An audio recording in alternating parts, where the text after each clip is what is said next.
Section 3. You will hear a talk. First, you have some time to look at questions 21 to 30.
Now listen carefully and answer questions 21 to 30.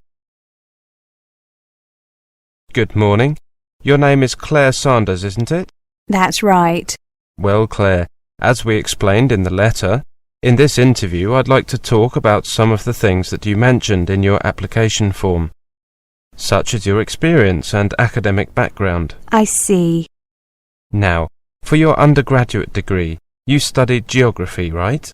That's correct, at the Scottish National University. SNU is a very prestigious university.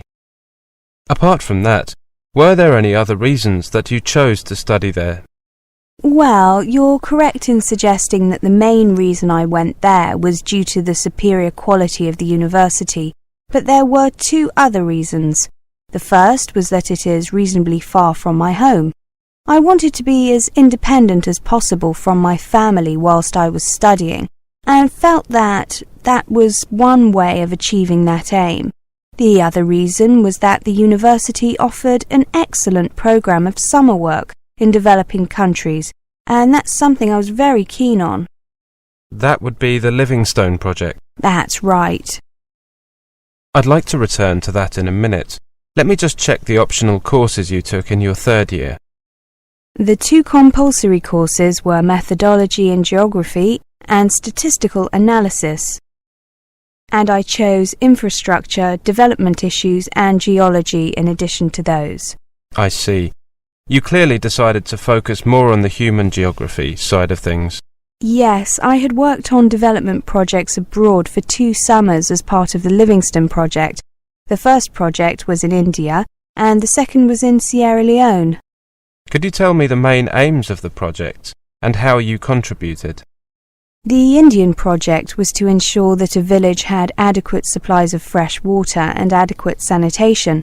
On that project, my role was to help lay pipes and put together various pieces of equipment. The project in Sierra Leone involved improving the infrastructure.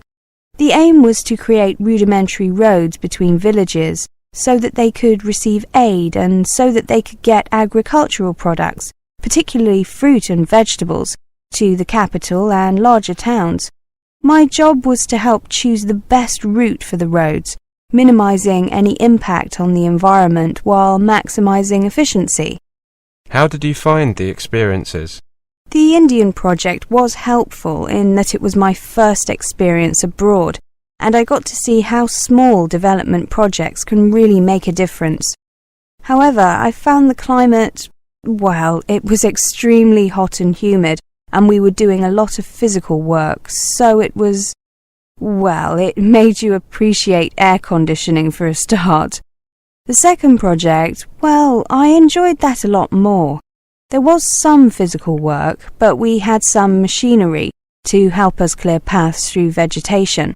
I really enjoyed being able to put what I had learned into practice. For example, we had to choose a route on a map first of all, according to the contours of hills and valleys. Then we had to explore the ground and check that it was really a suitable route. And now you've decided to take a master's degree in development studies as a result. Great. Well, I just have a few more questions regarding... That's the end of section 3. You now have half a minute to check your answers.